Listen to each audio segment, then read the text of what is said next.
Hi, everybody. Today we're going to be talking about cardiorespiratory systems, so kind of combining that of the cardiovascular and the pulmonary systems, kind of understanding how each of those systems work and how they work together, and then adding that stressor of acute exercise. So kind of understanding what happens to these systems and how do they sort of rise to the challenge when we ask them to do acute exercise or a singular exercise bout.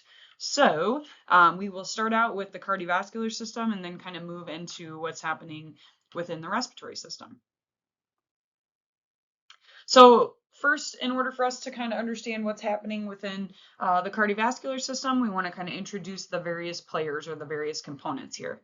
So you have the heart, and the heart will serve as the pump or kind of that central coordinating organ that's going to kind of allow us to do the jobs of the cardiovascular system. Okay.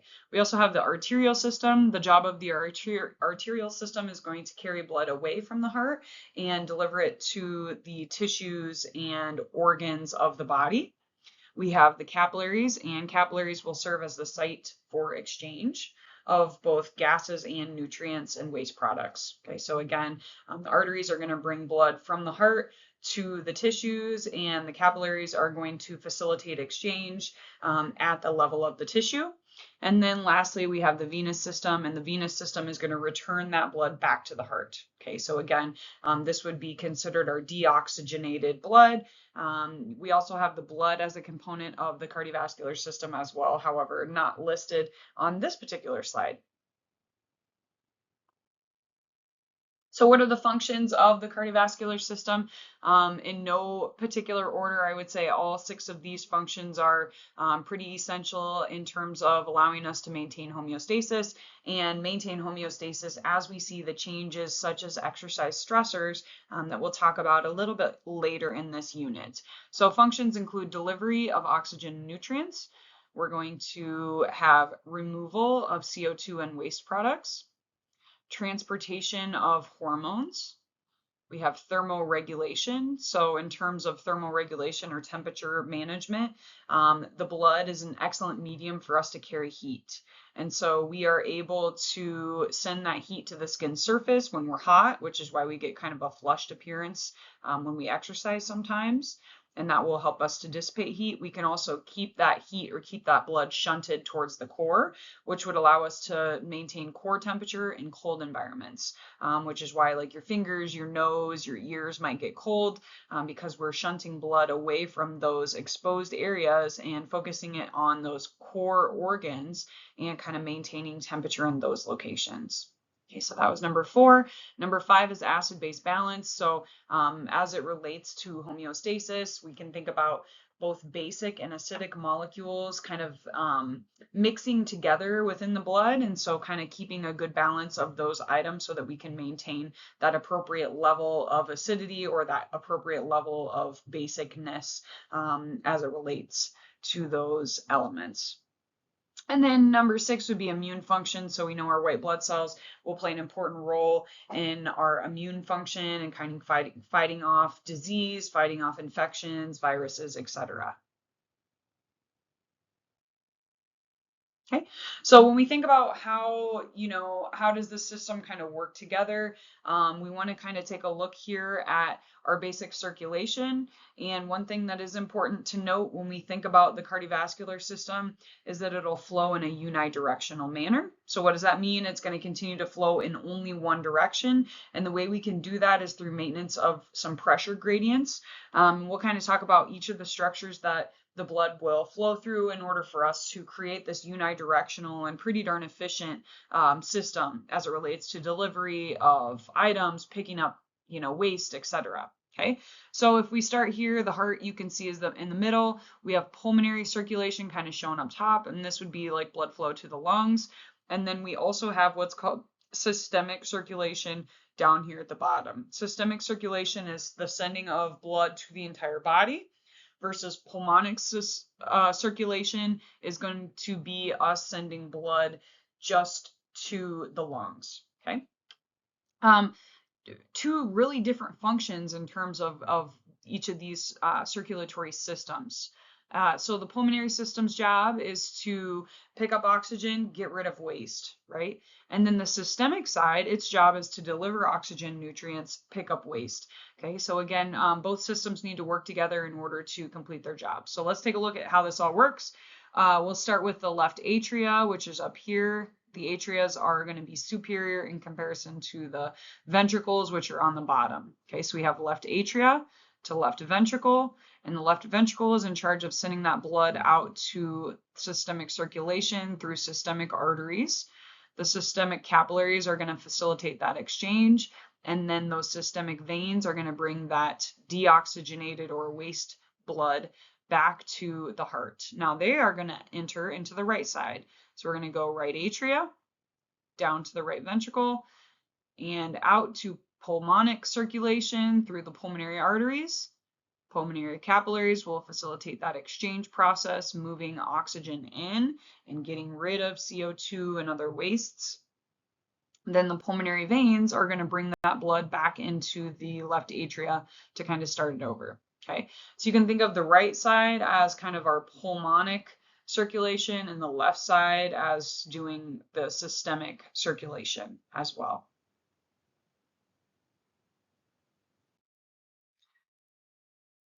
Okay, so here we've got a little bit of terminology to cover. And when we think about cardiac function, number one to cover will be the cardiac cycle. And the cardiac cycle is the oscillation between contraction and relaxation of the heart. So again, one cardiac cycle represents one complete cycle through this particular system. Stroke volume is equal to the amount of blood ejected from the heart in one single contraction. Ejection fraction tells us the percentage of blood that's ejected from the heart in that single given contraction. Okay, so for example, if I had 100 mils of blood in the heart or in the left ventricle, okay, and I send out, or I have a stroke volume of 80, right, my ejection fraction would be 80%. Okay, so again, this is telling us a lot about the efficiency of the heart, the efficiency of the left ventricle, and the efficiency of that muscle within the heart. Heart rate tells us the number of beats or the number of contractions per minute for the heart, and we can use heart rate and stroke volume to determine cardiac output. So cardiac output is the product of heart rate times stroke volume, and again, if we're thinking about what does that mean, cardiac output tells us the total amount of blood in liters per minute that's ejected from that heart. And lastly, we have AVO2 difference, and AVO2 difference is arterial venous oxygen difference. And essentially what we're looking at here is the oxygen difference in the arteries versus the veins. And this will tell us information about how much oxygen we've delivered or extracted at the level of the tissue or the muscle or all the organs of the body. Additionally, when we think about the cardiovascular system, it's important for us to note blood pressure. And blood pressure is essentially the pressure exerted on the artery walls. And we have two different numbers to take a look at. Systolic blood pressure is the pressure exerted on the walls during contraction or during systole. Okay, so systolic pressure tells us the greatest pressure exerted on the walls, and this occurs during the left ventricle's contraction or when that heart is sending blood out. Diastolic blood pressure is the pressure exerted on the walls during relaxation phase of the cardiac cycle. So again, both of these numbers are really important for us to kind of understand the total amount of pressure that those vessels need to overcome in order for blood to flow out of the heart. Okay. Additionally, we can think about some of these other variables and kind of how we apply that blood pressure to understanding the health of the heart. Okay, so the pressure exerted on the vessel walls would give us information about blood pressure. We can calculate blood pressure by understanding CO, which is cardiac output, and TPR, which is total peripheral resistance. Okay, and cardiac output, again, if we're thinking about this in terms of tubes and fluid, cardiac output tells us the speed of the fluid. Okay, so again, think about this as like the Mississippi River and how the blood's flowing down that versus a trickling stream. Okay, so cardiac output tells us what's the speed and amount of blood flowing. Total peripheral resistance tells us the amount of resistance that that blood must overcome in order to move forward. Okay, so think about total peripheral resistance as like if I'm trying to get if I'm trying to move fluid through a straw in comparison to moving fluid through like one of those big enclosed water slides, okay? So again, it's harder to get water through a straw because it's smaller in comparison to the water slide that's significantly bigger. So total peripheral resistance would be significantly higher in the straw in comparison to the tube, for example, okay? So again, it's the combination of kind of the amount of blood coming through and what's going on with the tubes that will determine the blood pressure. Okay. Additionally, we can calculate MAP or mean arterial pressure, and we'll do this by taking 1/3 of systolic pressure plus 2/3 of diastolic pressure. And again, if you're wondering, well, it's mean, it's the average. Why don't we just do like half systolic, half diastolic, add them together, divide by 2? The reason is we spend significantly less time in systolic pressure, about 1/3 of our time in systolic pressure and 2/3 of our time in diastolic pressure. So again, we want to kind of match that to give us a true mean. This accounts for the amount of time spent in each phase.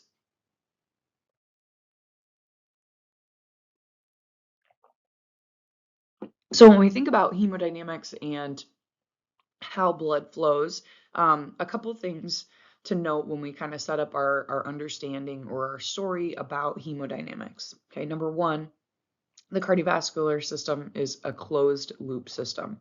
So what that means is, in general, when we think about the principles that allow blood to move, there is a constant amount of blood, right? So the blood exits the heart and then it will continue through the system and return to the heart. So essentially, there's no blood leaving. We're not gaining any blood, which isn't totally true. Like we are going to have some movement of blood in and out, but generally speaking, that doesn't necessarily affect like hemodynamics. So just think of like we've got the set amount of blood, it's in a lazy river and it continues to flow. We're not losing blood, we're not gaining blood.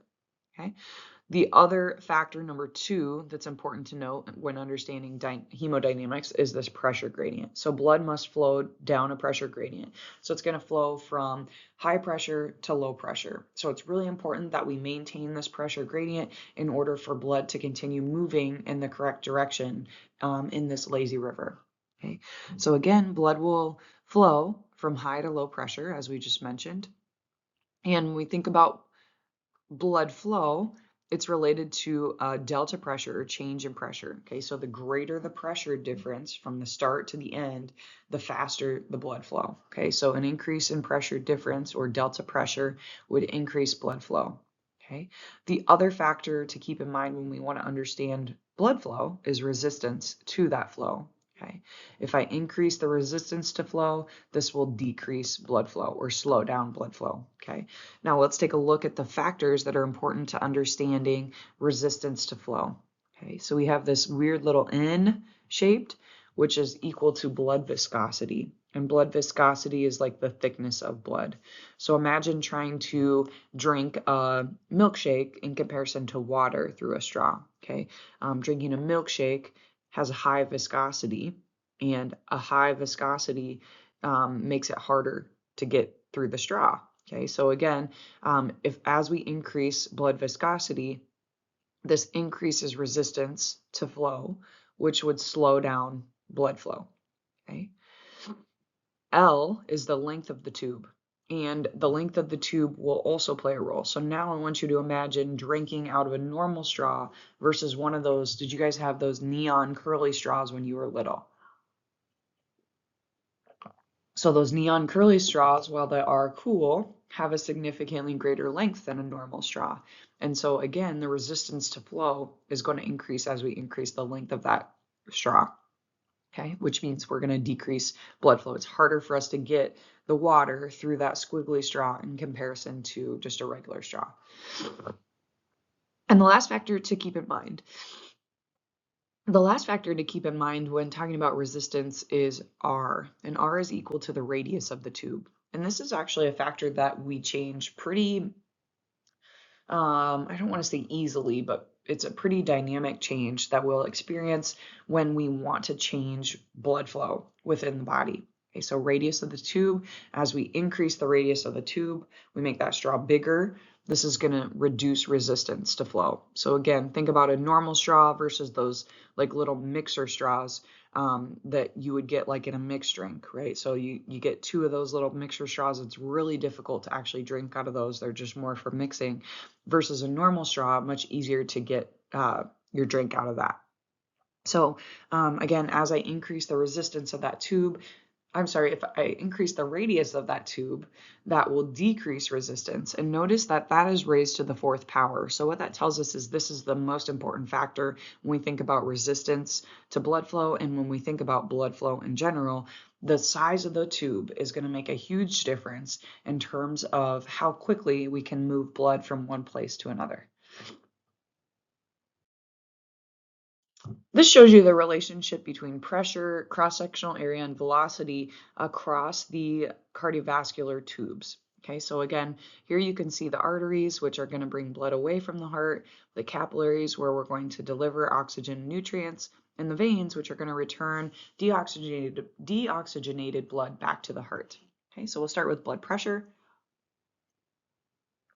which you can see here in blue. And blood pressure, as we mentioned, is going to flow down a pressure gradient. Okay, so again, the blood pressure has to be the highest at the exit of the heart and the arteries, and then it's going to decrease throughout the whole system and be the lowest in the veins when we return that blood back to the heart. Velocity is going to be high in the arteries, it's going to slow down in the capillaries, and then it's going to increase speed again in the veins. And this is good news. We want it to be slow in the capillaries because the capillaries' job is to facilitate exchange. And so if the blood can flow slowly in this particular area, that enhances our ability to drop oxygen and nutrients off and pick up waste.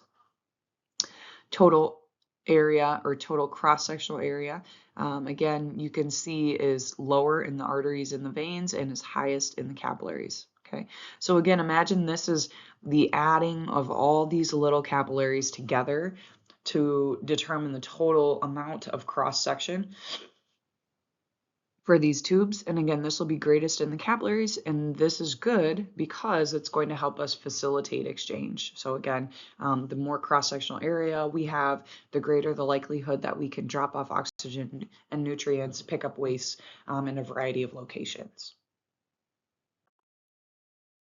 Okay, so when we think about blood pressure and kind of tying this together, I wanted to kind of address what's happening for us at a normal level before we kind of apply some of these exercise stressors. Okay, so systolic blood pressure, a normal value is 120. Diastolic blood pressure normal is about 80 millimeters of mercury. Okay, so again, 120 over 80 would be a normal blood pressure. Now, when you're working with athletes, super common for them to have lower levels than that. Again, something like 100 over 60 wouldn't be weird, wouldn't be, difficult to find in some of our athletes. Okay, mean arterial pressure, again, we said this was equal to 1/3 systolic plus 2/3 diastolic pressure. Again, if I use 120 over 80, that would give me a mean arterial pressure of 93. So again, for our athletes that would have a lower blood pressure than normal, maybe in the 80s would be pretty reasonable for mean arterial pressure. Pre-hypertension and hypertension. So hypertension is high blood pressure. And again, this is of clinical significance. This can be a major threat to us in a lot of different ways. But pre-hypertension is kind of like that borderline too high. So pre-hypertension is when I'm 121 to 139 for systolic pressure and 81 to 89 for diastolic. Okay. And then hypertension is anything above 140 over 90. So anything above those numbers on either end, whether it's systolic or diastolic pressure, is hypertension. And again, the reason that hypertension is bad is because as I'm trying to overcome this additional amount of stress, okay, so again, if I have a higher pressure on those vessels, it causes the heart to work harder, and that heart is working harder all the time. And so therefore that can be problematic for us because we're kind of overworking the heart, which can lead to weakness over time. So again, sometimes they'll call hypertension the silent killer because it's going to not really have any symptoms, but over time it is kind of gradually slowing the heart's control or decreasing the strength of the heart muscle.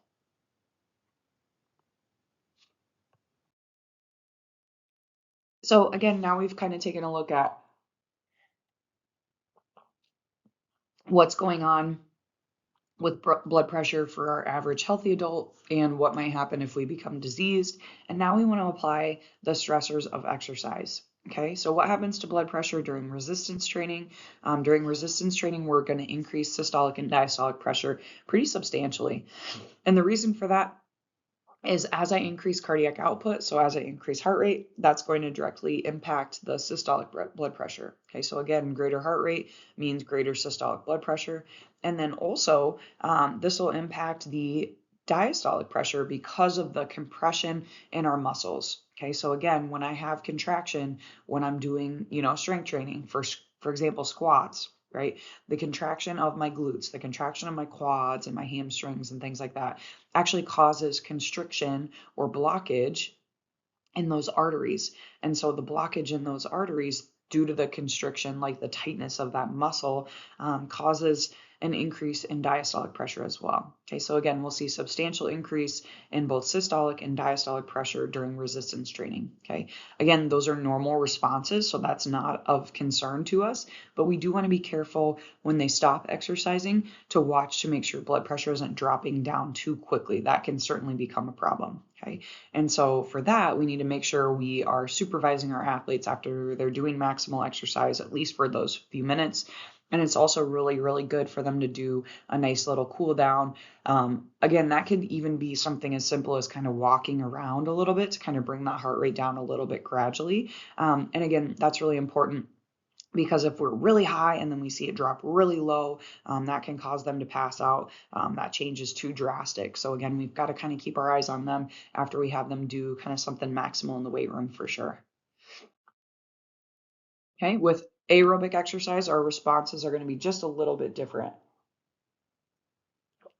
So we'll see an increase in systolic blood pressure because of that increase in heart rate. So again, depending on how hard I'm working, systolic blood pressure will pretty much increase linearly. Okay, so again, if we said 120 was normal, and I'm going to do a nice easy jog where I'm, like a moderate intensity, my systolic pressure might go to like 140, 160 in that range. Okay, with resistance training, we can get that systolic pressure up to 200, really, really high. Okay, so again, systolic blood pressure will change, but just kind of not a whole lot. Could get up to, based on how hard we're working.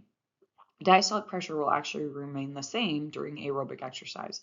And the reason for this, number one, is vasodilation, and number two is a factor called peripheral resistance. Now, with vasodilation, this is pretty interesting. So the tube is going to open up in size, leading to any muscles that I'm using. So for example, if I'm swimming, right, I'm going to use a lot of muscle mass. And so I'm going to see these big increases in the size of the tubes in the blood being delivered to those muscles.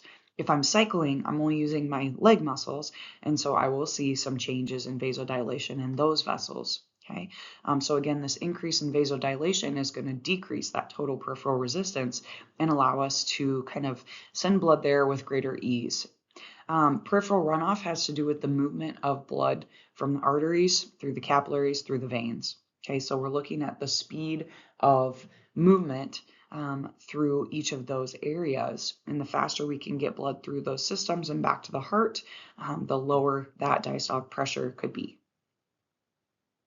Again, when we think about the application of this, it's just as important for aerobic athletes to be cooling down and kind of bringing those pressures back to normal, like gradually, but not as big of a concern as what we see like with resistance training, to be honest, but really still important that we're having them do a nice, easy cool down so we can kind of bring that heart rate down and those pressures back kind of in a reasonable amount of time. And again, this can be something really simple like just walking one lap around the gym, or something along those lines, where we're kind of just gradually bringing that blood pressure down, nice and easy there.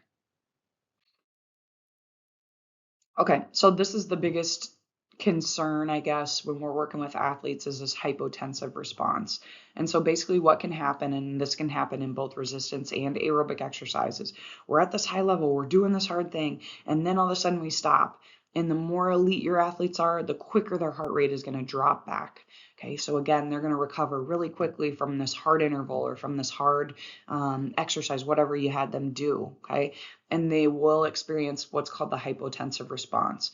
And during exercise recovery, we can see that blood pressure drop below our resting values. Okay.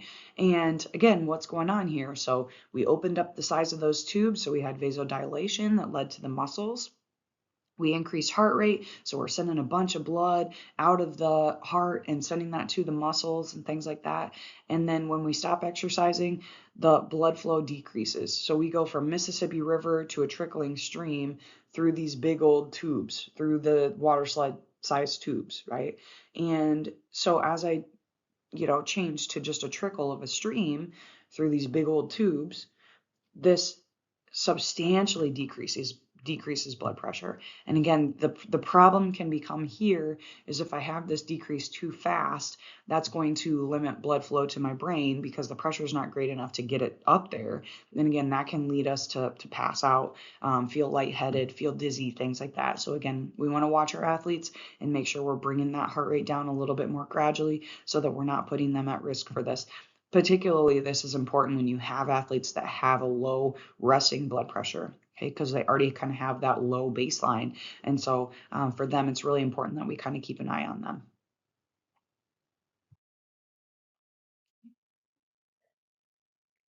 So here we want to take a look at what's going on within the muscle mass of the heart. So here you can see in the middle the cardiac muscle. And we have three different types of muscle in the body. We have skeletal muscle, which is kind of our voluntary muscle that we're kind of in control of. So like your biceps, your triceps, your pectoralis major. So all those muscles that we consciously decide to move. We also have smooth muscle, which is involuntary. Smooth muscle is found in like the digestive system, in the pulmonary system, in the blood vessels that we're not necessarily consciously thinking about, but our brain has kind of some lower order areas that are going to control those contractions. Now, the cardiac muscle, what's unique here? It's involuntary in nature. So again, we don't have to think about having it contract. It kind of does it on its own. It's got its own intrinsic system for that. It's also striated, branched, and uninucleated. Okay, so uninucleated means it has one nuclei per cell, so one little dot per cell. Branched has to do with how these cells are organized. So they're kind of like intermingled and not super organized. The skeletal muscle creates like these nice sheets, nice flat lines where things are really organized. And the cardiac is more branched. And that's good because when we have contraction of the heart, we want it to like squeeze, right? So again, we don't want to contract in a straight line, which is what we do with skeletal muscle. So this branched setup is great for the heart because it's going to allow us to squeeze that chamber and get the blood to move pretty efficiently out of the heart. Okay, so when we think about myocardial oxygen consumption, or understanding that the heart is a muscle itself, right? And so we have to deliver oxygen and nutrients to this very, very important muscle. Okay, so we know that cardiac muscle cannot function non-oxidatively, so it has to use oxygen. It has to use aerobic metabolism in order for this muscle to be stimulated. Okay, so at rest, the myocardial tissue will extract 70 to 80% of the oxygen from the blood, okay, from those coronary arteries that are going to deliver blood to the heart muscle. So that's very, very good. That's a very, very high amount. Okay, so during exercise, we need to increase blood flow to this particular area in order for this to happen. Okay, and based on the contraction of that heart, we actually have to send this blood flow during diastole. So when that heart is relaxing, we need to send blood in, then it's going to contract. We're going to have a little bit of a decrease in blood flow. So again, the blood flow to the heart muscle is going to be very pulsatile in nature based on when that heart is relaxing. Okay, so how does blood flow to the myocardial tissue change during exercise? Number one, we'll have vasodilation of those coronary arteries. And again, the coronary arteries are the arteries that are like kind of on the outside of the heart that are going to deliver blood and nutrients to that muscle. And number two, we'll see an increase in blood flow due to an increased arterial pressure as well. Okay, so again, we're going to open up those tubes. We're also going to increase the speed of blood to those tubes. Okay, so again, blood flow to the myocardial tissue, as I already mentioned, will occur during diastole, during that relaxation phase of the cardiac cycle. Okay, so again, we said that the heart was a unique organ and that it's got its own unique type of tissue. It's got that cardiac muscle that's unique. It also has its own conduction system. We're thinking of this as like its own internal wiring to cause its own contraction. So this can function independently of extrinsic control. So again, we have like the brain and some other areas of the body like exerting some control over the heart, but if we were to take the heart out of the body, it could function on its own because of its own internal cardiac conduction system. Okay, so we have an SA node or sinoatrial node, and the SA node is like the boss. So he's going to set the pace for how often, how frequently we're going to have contractions. The SA node will send info down to the AV node. It'll pause here for 0.13 seconds. Then that signal will travel to the AV bundle or the bundle of His, into the bundle branches, and lastly into the Purkinje fibers. Okay, so let's take a look. Okay, so here you can see in yellow the relationship between those electrical signals. Okay, so the SA node is located in the right atrium. And again, like I said, he will decide when the heart's going to contract. And when he creates his excitatory signal, then everyone else follows suit. Okay, so it goes from SA node down to the AV node. Okay, and like I said, this means that we'll pause for 0.13 seconds. And the reason for that is we want time for these atria here, which were stimulated by the SA node, to fully contract and send their blood down to the ventricles, which are here on the bottom. Okay, so if you've ever listened to a heartbeat and you hear like the lubbed up, lubbed up, lubbed up, that is that 0.13 seconds. The lub is the atria contracting. The dub is the contraction of these ventricles. Okay, so again, we're going to pause here at the AV node. Then we're going to go through the bundle of His to the bundle branches, up the Purkinje fibers here on the sides. Okay, and actually, once the AV node decides to send the signal is sent really quickly through the ventricle, and the ventricle will actually contract from bottom to top, which is good because the tubes leave the heart at the top. Okay, so again, we'll have that excitation occurring for the ventricles, and those will contract together in order to send the blood out of the heart.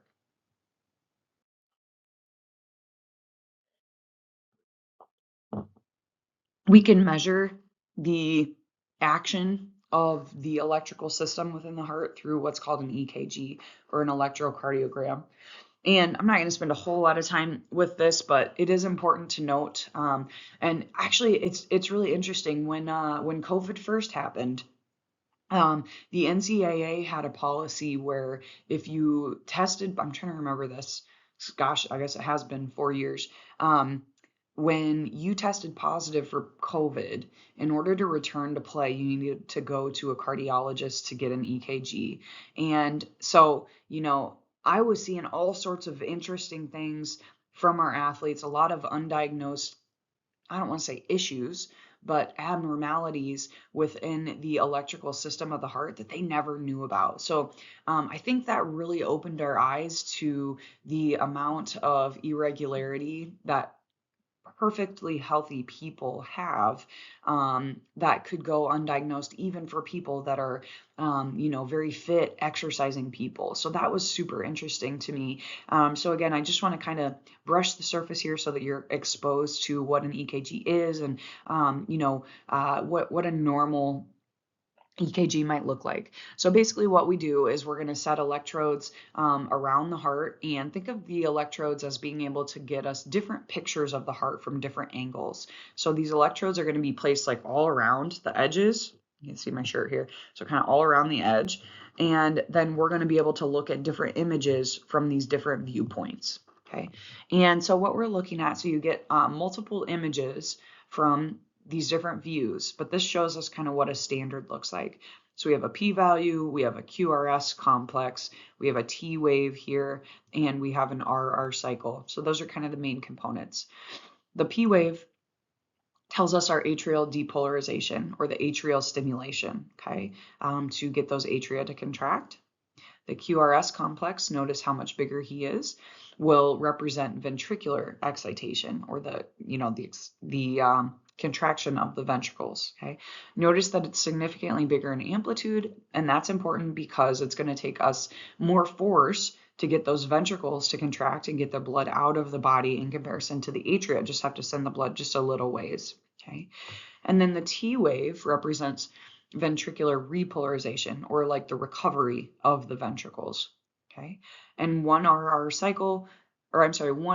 interval tells us one cardiac cycle. Okay, so again, a clinical physiologist would use the RR intervals to figure out what heart rate is for this person. We can also use this to understand heart rate variability as well. That's a big kind of buzz term that we're using to understand recovery and things like that. Like if you have, I don't know if the Apple Watches do it, but I have a Garmin watch and it'll tell me my heart rate variability across like if I sleep with it on. And that's pretty interesting to kind of, it's a newer technique that we're using to kind of understand recovery. So looking at the heart rate variability and understanding what's happening there. So as I said, the intrinsic control of the heart involves that cardiac conduction system, the SA node, AV node, etc. We also have extrinsic control as well. So there are several different people that can kind of tell that SA node what to do in order to impact the rate of contractions. Okay, so we have the parasympathetic nervous system, the sympathetic nervous system, and the endocrine system. Okay, parasympathetic nervous system is going to allow us to decrease heart rate. Okay, so the parasympathetic nervous system will decrease heart rate by slowing down the SA node signals. Okay, so it's going to send an impulse to the SA node, releasing acetylcholine, and this will decrease the firing rate and therefore decrease heart rate. Sympathetic nervous system is going to increase heart rate. Okay, so again, it's going to have its impact on the SA node and allow us to increase heart rate dominant during exercise and stressful situations. The endocrine system, adrenal medulla can release epinephrine and norepinephrine, which are our catecholamines, and these will have the same effect as the sympathetic nervous system in terms of causing an increase in heart rate and stroke volume. Okay, so that kind of covers, all the fundamental elements of the heart itself. And now we're going to move forward and take a look at what's going on within the blood. Okay, so the blood has three major functions. Number one is transportation. So it's going to transport oxygen and nutrients and pick up waste products such as CO2. Number two will be temperature regulation. So again, blood serves as an excellent medium for us to carry heat. So we can either put that blood close to our core and help us to maintain that heat at the expense of having cold fingers, cold nose, cold ears. We will kind of keep that blood close to the core. Or we can send blood to the skin if we want to get rid of heat. So again, if you are somebody who gets flushed in the face when you exercise, that's because we sent blood to the skin surface and we're able to dissipate or get rid of heat in that regard. Number three is acid-base balance.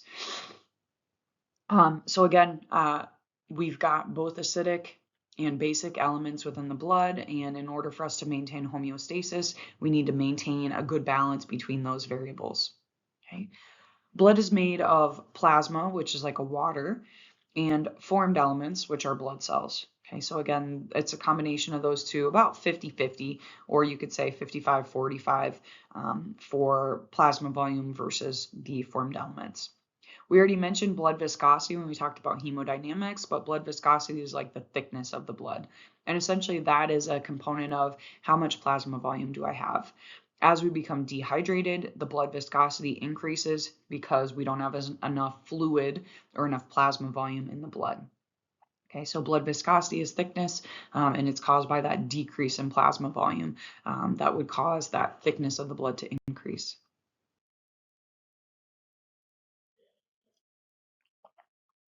When we think about distribution of blood flow, the body has a tremendous capacity to redistribute blood from areas of low need to an area of increased need.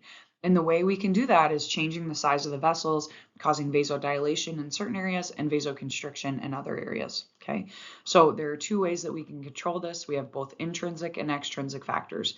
Intrinsic factors are like local things. So, for example, if I'm cycling and I'm using my legs, I'm going to have some different factors in the skeletal muscle in my legs, my quads, my hamstrings, that are going to cause those vessels at the local level to see a change, an increase in their size. Okay, extrinsic factors, think of this as more holistic throughout the body. So extrinsic factors include neural factors, and this is, like I said, going to be more general. So if I start exercising, my brain's like, okay, we're exercising, so let's have vasodilation to all the muscles, right? If I'm cycling, I don't really need my arms too much. I don't need my shoulders really a whole lot. I'm really just more focused on my legs. However, we will experience some vasodilation because of those neural factors causing a more holistic effect on the muscle. So as we increase blood flow during exercise, here you can see this substantial, big old change in cardiac output, but notice where it's going. All of this blood, about 80% of the blood is going to flow directly to the muscles that we're using during exercise, where renal blood flow, coronary blood flow, which is blood flow to the heart, skin blood flow, all of those factors are going to remain pretty steady. And as we increase cardiac output, it's just an increase in blood flow to the muscles that we are having changed. So when we think about intrinsic control, and again, thinking about those local factors, two different factors to kind of hit on here. Number one, metabolic regulation. Number two, endothelium mediated vasodilation. So metabolic regulation is our strongest stimuli, and this includes changes in the chemical concentrations locally in the muscle. Okay, so again, I gave an example of cycling. And if I'm cycling and I'm really contracting both my quads and hamstrings, I'm going to have a decrease in oxygen in those areas. Okay, as I use more oxygen to do the muscle activity, that causes a decrease in oxygen levels. It will also cause a change in blood pH. We can increase hydrogen and lactate, CO2, and an increase in temperature. So all of those things are going to be regular changes in local muscle factors when we increase metabolism. Okay. Endothelium mediated vasodilation involves the release of nitric oxide, and nitric oxide is going to be released from the endothelial layer during exercise at the same time as when we release calcium for muscle contraction. And so that nitric oxide's job is to kind of bind with the endothelium, and that's like the inside layer of a tube, or the inside layer of a blood vessel. And so when that nitric oxide binds, it's going to cause that blood vessel to kind of increase in size or cause vasodilation. We are seeing a lot of like pre-workouts and things like that have nitric oxide in them. And the idea with that is it's supposed to increase vasodilation to the muscles. Again, I don't know off the top of my head which of those are effective or if that physiologically is sound or not, but that's kind of what they're claiming is if we consume nitric oxide like in this pre-workout, that's going to cause vasodilation of these tubes. So when we think about the extrinsic control of the cardiovascular system, the sympathetic nervous system is going to be our major player here. And basically what's happening is we're going to release epinephrine and norepinephrine, and that's going to cause vasodilation in the active muscles, and it's going to cause vasoconstriction to the gut or to like those visceral organs like the stomach, the intestines, the pancreas, all those particular areas within like the stomach area. So now we're going to take a look at what's happening during acute stress or during acute exercise. So during one singular exercise bout, what happens within the cardiovascular system? Okay, so first let's start with heart rate. Okay, so cardiovascular responses to one single exercise bout, we're going to increase heart rate. You already know that. And this will increase linearly related to intensity. Okay, so again, the harder I work, the higher that heart rate gets. Just a light exercise, I'm going to have just a small increase. And how does this happen? From resting to 100 beats per minute, I'm going to remove what's called parasympathetic control. Okay, so again, we said that the heart had both intrinsic and extrinsic regulators, and the extrinsic regulators were the parasympathetic and sympathetic nervous system. So when we're at rest, normally we're under parasympathetic control. And so that's what allows us to have our heart rate lower than 100 at rest. Normal resting heart rates for our athletes might be somewhere between, I don't know, let's call it 50 to 70, somewhere in that range. And so if we want to increase our heart rate to 100, all we need to do is remove parasympathetic activation, and that'll get us to 100. 100 is your heart's intrinsic rate. That's the rate that the SA node wants to beat at. So when we remove parasympathetic tone, we're at that intrinsic rate. Okay. If we're just doing a really light exercise, that might be it. That might be all we need. We need to just increase heart rate to 100, and then we can stop doing anything there. If we want to go a little harder, we want to get up to a nice jog, or we want to go at a higher intensity from 100 to whatever that maximal level is, we're going to activate the sympathetic nervous system. Okay, and that sympathetic nervous system is going to allow us to have this graded response where we can go to 120, 140, 160, whatever it is, based on the intensity of that exercise. Okay, so again, from resting to 100, we're going to remove parasympathetic tone. From 100 to maximal exercise, we're going to have a graded activation via the sympathetic nervous system. Okay, what other factors might affect heart rate? The endocrine system and the catecholamines. Like if we had chronic stress, that may cause a kind of a chronically high heart rate. Again, other health problems might affect this as well. Caffeine can play a huge role as well. Caffeine is going to give us an exaggerated response of heart rate as well.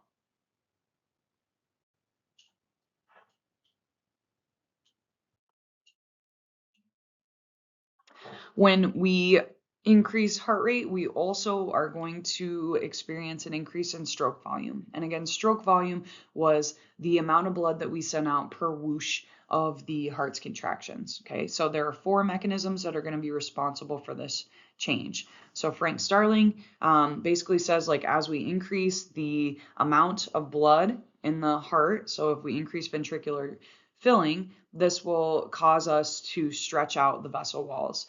And this causes a change in the length tension relationship. And as we stretch out those vessel walls, the force of contraction or the elastic recoil is therefore going to be stronger. With afterload induced autoregulation, essentially there's tension in the aorta that must be overcome in order for us to pump blood out of the ventricle. And this is needed to increase force. So basically what happens with afterload induced autoregulation is like we have an increase in pressure in the artery or in the aorta, which is the first artery that exits the heart. And so as we increase pressure there, the heart has to automatically like compensate for that. So the heart needs to automatically increase its pressure in order for us to create that unidirectional flow, because we have to have the greatest pressure when we exit the tube, but we have to match what's already in that tube. So that's what afterload induced autoregulation is. The TREPI phenomenon involves what's called calcium-induced calcium release. And so we're going to see this stepwise increase in the amount of calcium inside of the heart muscle cells. And as we increase the amount of calcium inside the cells, this is going to increase the strength of contractions. Okay, so essentially, as we increase heart rate, there's not enough time for us to remove calcium from the cell because we bring calcium in order for the contraction to occur. And so as I increase the amount of calcium, there's a direct link with the rate or the speed of contraction. Okay. And then lastly, the sympathetic nervous system will have a direct effect on the cardiac muscle cells, causing an increase in contractility of those cells themselves. Okay. And we also know that cardiac output will then increase linearly based on exercise intensity. Okay. So we said that there will be an increase in heart rate and an increase in stroke volume. So therefore, we also know that there will be an increase in cardiac output. So here we're looking at some of those blood changes during acute exercise. We said a VO2 difference was equal to the amount of blood that we are extracting at the level of the tissue, and this will increase significantly during exercise, up to threefold. So that's a substantial change in oxygen delivery to the tissue. Plasma volume, again, this is like that fluid portion of the blood, and we'll see an immediate loss or an immediate decrease in plasma volume, and that's due to the changes in pressure. So as pressure increases against the walls of the vessels, that's going to cause some of that fluid to kind of seep out. So we'll see about a 10 to 15% decrease in plasma volume. Additionally, because of that decrease in plasma volume, we'll actually see an increase in hemoconcentration. So what that means is the percentage of blood, the blood that's made up of red blood cells will increase. Okay, so we'll see a substantial increase in red blood cell concentration, but not because red blood cells are increasing. It's just because that plasma volume decreases. So relative to the total blood volume, we'll see an increase in hemoconcentration.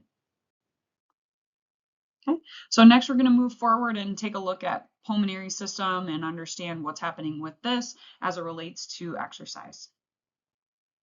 Okay, so here you can see the anatomy of the respiratory system, including the nasal passage in the mouth, which will come together for a common tube. You can see the pharynx here, which is going to serve as a common location for both food and air to enter in. Then you can see the epiglottis, which separates out the digestive tube and the respiratory tube. You can see the larynx and trachea on the anterior side or the front side of the throat, and that's going to bring the air down into the bronchi. Primary bronchi are these big branches, which will split further into smaller branches and eventually into alveoli. And alveoli are like these little grapes that are kind of at the end of each of the branches. And each of these grapes is kind of a terminal unit, and that'll serve as the site of exchange for gas. Okay. So as I said, the alveoli are going to be the most terminal unit of the respiratory system. And they are going to have a product known as surfactant. And surfactant, think of this as kind of like this liquid that covers the outside of these little balls or these little grapes that decreases the surface tension. So think of it as like cobwebs, and they are going to stay open pretty easily because of the surfactant is kind of reducing that friction or that surface tension. Okay. Can training affect our alveoli/pulmonary system? The answer is honestly really no. This is one of the only systems of the body that isn't really significantly modified with exercise training. And the reason for that is the pulmonary system, generally speaking, isn't a limiting factor for us during exercise. We will increase the amount of blood supply that we're able to send to the pulmonary system. However, the pulmonary system doesn't really limit us. It's more the cardiovascular system that we need to make adjustments and changes to in order to enhance our exercise capacity.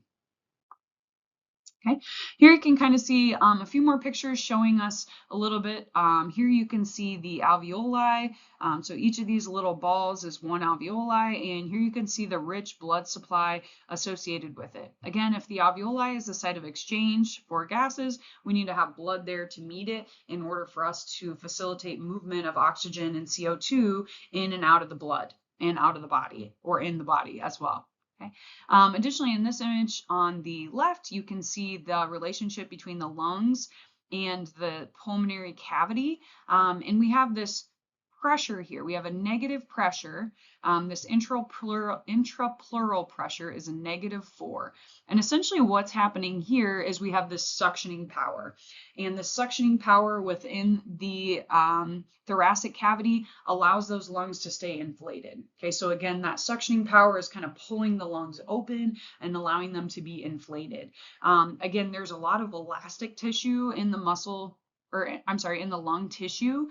And so naturally it wants to kind of shrink down, but it's this negative suctioning power that allows us to keep these lungs open.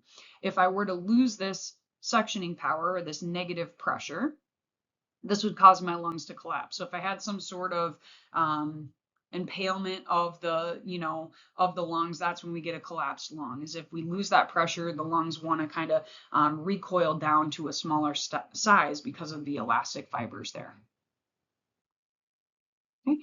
Here you can see kind of some of the common terminology for what's called spirometry, or looking at these lung volumes. Okay, so you can see tidal volume here. Tidal volume is equal to the amount of air we bring in and out with one breath. Okay, notice how small that is in comparison to total lung capacity. Total lung capacity is like 6 liters, and we're generally expending about 500 mils in each individual breath. Okay, so again, other things that are important to note, we have residual volume, and residual volume is kind of like the minimum amount of air that we can keep in the lungs in order to keep them inflated and keep them kind of opened. Vital capacity is like the biggest amount of air that you can breathe in and breathe out. So again, those just kind of highlight some of the spirometry data or spirometry terms that we might use when trying to understand the function of the pulmonary system.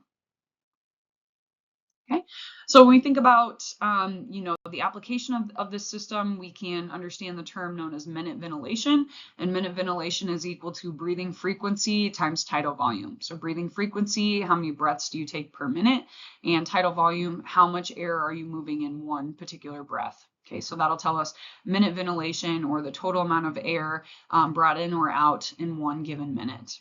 Okay, we also have something called alveolar ventilation, and alveolar ventilation accounts for air brought in directly to the alveoli. So how much of the air that you breathe in is able to reach those alveoli and therefore be available for exchange. Okay, and so with that, we're going to account for something called anatomical dead space. And anatomical dead space is like locations of the respiratory system where I have air there, but that air isn't necessarily available for gas exchange.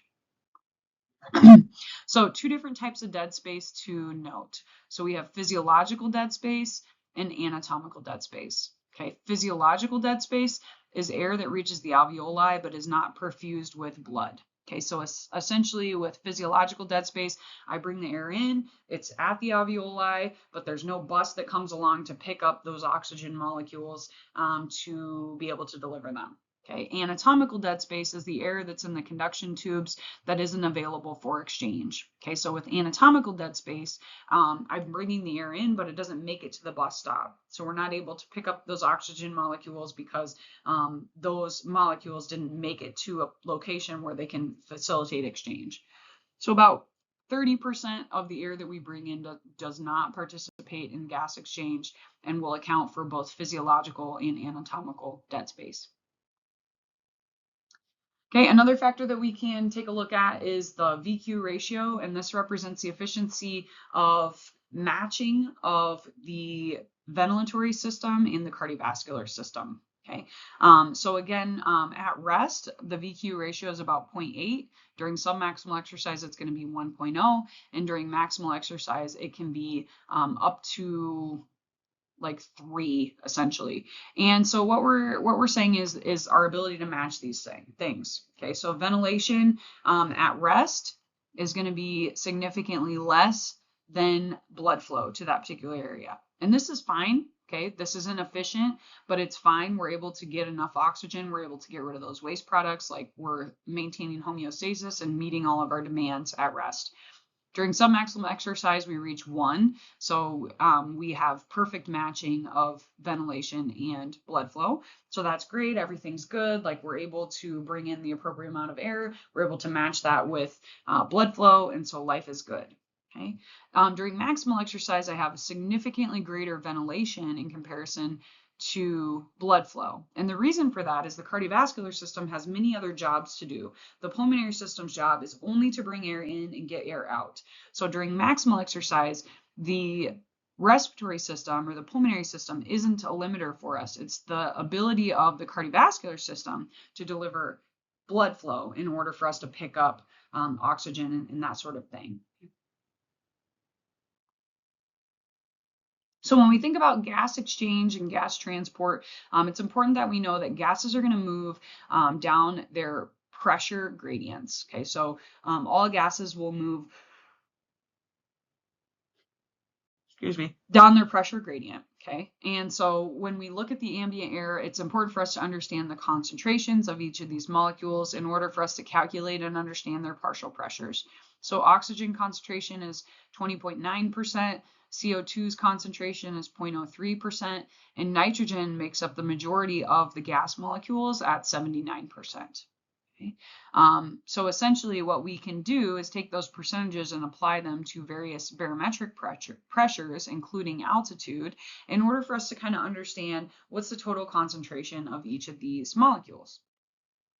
So here you can kind of see how total pressure changes in these various settings. So at sea level, the total pressure is about 760 millimeters of mercury. Okay. As we move to altitude, that total pressure decreases. Okay. So Pikes Peak has a total barometric pressure of 420 millimeters of mercury. And again, at both levels, at sea level and at Pikes Peak, we still have 20% of the gas coming from oxygen. It's just a matter of how much total gas is there available. So as we move to altitude, essentially think of it as like the gas molecules are spread out more in comparison to at sea level, those gas molecules are very close together. So in order for us to understand the partial pressure of each of these gases, we can use something called Dalton's law. And essentially what we're going to do is we're going to take the total pressure. Okay, so again, total pressure at sea level is 760, the total barometric pressure. We're going to multiply that by the percentage per each gas in order for us to understand the partial pressure of each of these molecules. Okay, so if I were to take 760 times 20.9%, okay, that gives me 159 millimeters of mercury of oxygen, or PO2, pressure of oxygen. Okay. The pressure exerted by CO2, if I take 760 times 0.03, that gives me a partial pressure of 0.2 millimeters of mercury. Okay. If I am to do the same with nitrogen, if I take 760 times 0.79 or 79% of the gas coming from nitrogen, note that the partial pressure here is 600. Okay, so partial pressure of nitrogen is 600, PCO2 is 0.2, and oxygen is 159. Okay. Now notice that at altitude, again, I'm not going to like test you on this necessarily, but notice that at altitude, all three of these variables are going to decrease. So while it's easy for us to think like, oh, oxygen concentration is significantly lower when we're at altitude, the percentage is the same, but the partial pressure is lower. And so that's what accounts for that difference in how we feel as relates to total barometric pressure. Okay. So again, as we enter air into the trachea, in order for air to move, it must establish a pressure gradient. Okay, so let's take a look at what's going on here with PO2. So ambient PO2 we said was 159. Okay. And then we are going to bring the air in, and once it reaches the trachea, it's going to be like 150 or so. Okay. Then we have something called water vapor pressure, and water vapor pressure is going to humidify and dilute the air as we pull that in, allowing us to have that decrease from 159 down to like 150 or so for the tracheal partial pressure. Okay, then as we move to the alveoli, it's more like 105, and in the pulmonary capillaries, more like 100. Okay, so in order for these gases to move, we must move from an area of high to low partial pressure in order for these items to move in the appropriate ways. Now, as we move, we said that in the alveoli, that partial pressure was 105, and then in the capillaries, it was more like 100. Okay. So again, now we need to understand what's happening in order for us to move those gases from a gaseous state to be dissolved into a liquid. Okay. So there are two factors that will affect the rate of gas diffusion into a liquid. Number one is the pressure gradient. Okay, the greater the difference between those two areas, the greater the movement. And number two is the solubility of the gas in fluid. So how comfortable does the gas feel moving into the fluid? So my example here, when we think about solubility of a gas, I'm a swimmer. Well, I'm a triathlete. I'm not a true swimmer, I should say. But I'll go to the pool and it's like a big deal for me to get into the water. I put my feet on the edge. Like I really have to like get myself going before I'm ready to kind of jump into the pool, right? So it takes me like 5 minutes probably to put my feet in, and then I put my swim cap on, I put my goggles on, and I kind of like inch my way in little by little. And then once I'm in, I'm okay. Other people can just show up on the edge of the pool and just jump right in. So they have a high solubility. So here you can kind of see the relationship between these partial pressures for both oxygen and CO2. And one more thing to kind of follow up when we talk about the solubility of oxygen versus CO2.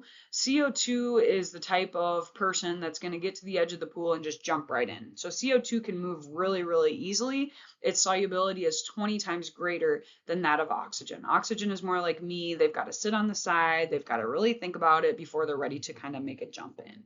Okay, so when we think of these differences, I'm going to give you some numbers here to kind of fill in. Okay, so for PO2, we have ambient as 159, tracheal/lungs 149, alveoli 105, systemic veins 40, and blood leaving alveolar capillaries 100. Okay, so again, in order for us to experience movement, we have to establish that pressure gradient in order for those things to happen. These numbers are also listed on this chart too, if you missed what I said. Okay. For PCO2, our ambient is 0.2, tracheal or lungs 0.2, alveoli 40, systemic veins 45, and blood leaving alveolar capillaries 40 as well. Okay, so again, not as important that we establish that pressure gradient from veins to capillaries because the solubility is so great that they can shift over pretty quickly. Okay, so we think about the ability for us to move oxygen from the alveoli to the capillaries. Again, there is a little bit of inefficiency. So we have 105 millimeters of mercury down to 100 usually. And again, these are going to be related to two factors. Number one is called venous admixture. Venous admixture, and venous admixture involves some blood dumping directly into the venous system without being able to go to the lungs and kind of get cleared. Okay, and then second is something known as physiological shunts. And this is when blood goes to the alveoli to pick up oxygen, but the alveoli is not perfused, and so therefore they don't become oxygenated. So we do experience some level of inefficiency in this particular system as it relates to the kind of the matching of that cardiovascular and pulmonary system. So you think about gas transfer in tissues, again, during exercise, oxygen consumption increases and CO2 production increases. You already knew that. How does that affect the tissue, PO2 and PCO2? Ideally, it's going to enhance that gradient. So again, it's going to create a larger pressure gradient, so therefore we can deliver more oxygen and we can get rid of more CO2. Here you can kind of see the relationship between the tissue here and what's known as external respiration. So external respiration has to do with the movement of gases from the alveoli into the blood. And internal respiration has to do with the movement of gases from the blood into the tissues and vice versa. Okay, so again, we've kind of got two different sides of the system here, and you can see these pressure differences. Normal skeletal muscle PO2 is 40, okay? And again, PCO2 is 46 or 45, I think is shown here. Okay, so the pressure differences between the gas in the blood and the intracellular gases must create a pressure difference. Okay, this is one of the most important factors in determining how much a diffusion occurs at this particular tissue. Okay. So now let's take a look at what's happening with the blood as it relates to oxygen carrying. And the blood can carry oxygen in two forms. Number one is dissolved in plasma volume. So again, this will be a very small amount. The majority of our oxygen is going to be carried bound to hemoglobin. Okay, so it's bound to hemoglobin and going to be carried in that way. So on a hemoglobin molecule, there are 4 different sites where we can bind these oxygen molecules. So you can kind of see that here. And these 4 molecules, as you can see, are going to participate in something known as cooperative binding.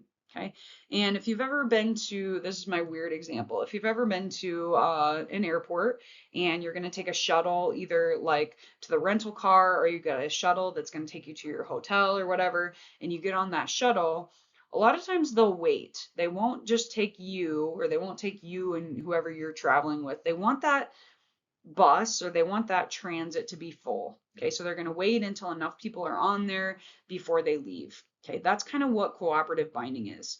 And essentially what we're saying is there are 4 binding sites, and after one molecule binds to one site, it increases the affinity of these other 3 binding sites. Okay, so once you have one person in the seat, this molecule wants to fill all 4 seats before it's ready to kind of move on. Okay, so again, that's kind of the gig with cooperative binding. Binding of one molecule increases the attraction or the affinity of more molecules to those other seats that are open so that we can be really efficient. If I'm using a red blood cell, I want all 4 seats to be taken. Okay. Hemoglobin saturation is the number of hemoglobin binding sites bound compared to the total number of binding sites available. Okay, so in this picture, there are 4 sites available. If we have 3 sites bound, that would give us a hemoglobin saturation of 75%. Okay, if I only had 2 bound, then I have 50% saturation. Okay, so normal hemoglobin saturation is about 98% when we think about the relationship between the blood coming to the alveoli to pick up oxygen. So we're excellent at getting these seats filled with oxygen, 98% saturation under normal circumstances.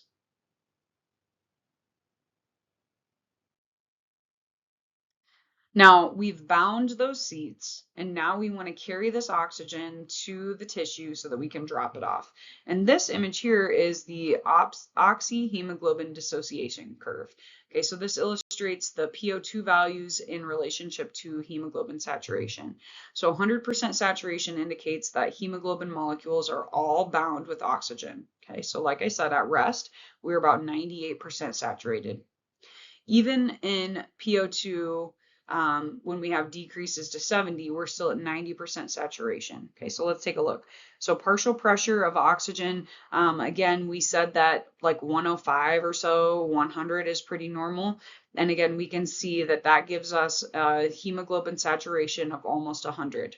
Okay, if you decrease that partial pressure to 70, we're still almost at 100% for that hemoglobin saturation. Okay, so essentially what we're saying is at a small level of altitude, even if we decrease oxygen partial pressure, we're still able to kind of pretty much bind all those hemoglobin sites. So that's good.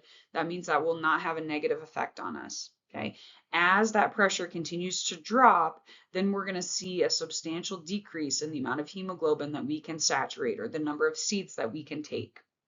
Okay. In certain situations, we can shift this curve, which you can see kind of shown here. And ideally, we would like to shift the curve to the right. And by shifting the curve to the right, we are able to drop off more oxygen at the level of the tissue than what we could do when the curve was more in the middle. Okay, so again, a shift to the right would allow us to enhance the unloading process of oxygen. And this is known as the Bohr effect, is our ability to shift this to the right. And actually, if we look at the factors that are going to allow us to shift to the right, these are all things that are going to change during exercise. Number one, increase in temperature. Number two, increase in PCO2. So I've increased my waste product production. Number three, increase 2,3-DPG, which is a byproduct of like exercise metabolism. So we're going to increase that during exercise. And then lastly, a drop in pH would allow us to shift as well. And again, we would see a drop in pH as we see an increase in the number of waste products, like potentially from exercise. Okay, so again, we've mentioned this term when we talked about the cardiovascular system. Now we want to kind of tie it in with the pulmonary system. The difference in oxygen content from the veins to the arteries is what we're measuring when we look at AVO2 difference. And again, this tells us how much oxygen is extracted at the tissue level. So how does AVO2 difference change during exercise? We see a substantial increase in AVO2 difference, or a substantial increase in the amount of oxygen that we can drop off at the level of the tissue. Okay, and then what factors might influence AVO2 difference? So again, here we're looking at, diffusible distance is huge. So again, as I become more trained, I'm going to increase the amount of capillaries that I have and whatever muscle mass I regularly activate. And therefore, this will allow me to enhance my oxygen delivery. Okay, so now we want to take a look at CO2 and how we're going to transport CO2. Number one is dissolved in plasma. Number two is bound to red blood cells. And number three is plasma bicarbonate. Okay, so number one, dissolved in plasma, accounts for about 5% of CO2 transport. Number two, bound to red blood cells, is about 15% of total CO2 transport. And number three, plasma bicarbonate, and this accounts for about 80%. You can see, excuse me, the relationship between CO2, H2O, and how we're going to modify and carry this. Okay, so here you can see the cells, like where maybe we would produce this waste product.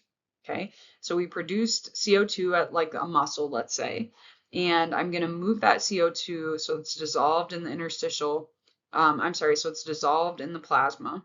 Then it's going to come over here and create a couple different options. Okay, so with that CO2, I can combine it to make carbonic acid, and as quickly as it becomes carbonic acid, because this is a chemically unstable molecule, I will then quickly convert it into bicarbonate and hydrogen molecule. Okay, so again, that is the most common way for us to carry this. We can also have it bound directly to the hemoglobin, and we can also have it protein bound as well. Respiratory quotient is going to allow us to kind of connect the pulmonary system with the metabolic system. So again, also known as respiratory exchange ratio, we're looking at the amount of CO2 produced in comparison to oxygen consumed, and this will allow us to understand the fuel source that's being utilized. And here you can see the relationship between what's called ventilatory threshold, lactate threshold, okay? And this is the point at which pulmonary ventilation increases disproportionately with oxygen levels. And essentially, this is a result of excess lactate production.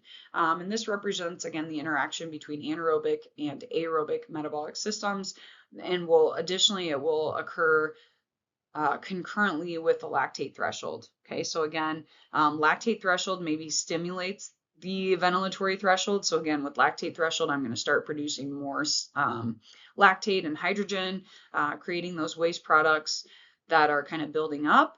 As a result, I'm going to increase my breathing so I can kind of breathe out some of those waste products. And the anaerobic threshold is more like a theoretical term that would allow us to kind of describe the location at which we are going to switch from aerobic work to anaerobic work. So when you think about training and how this affects lactate threshold or ventilatory threshold, with regular chronic training, we can shift this curve to the right, And again, you can kind of see here, when we look at lactate threshold, I can work directly like just right underneath of this threshold and be able to continue this like the highest intensity for a prolonged period of time. Once I get onto the right side of that lactate threshold, I'm going to accumulate waste, and that's going to become problematic for me in terms of being able to maintain that at particular intensity. Okay, I think that's it for today. I hope you guys have a great day, and please reach out if you have any questions.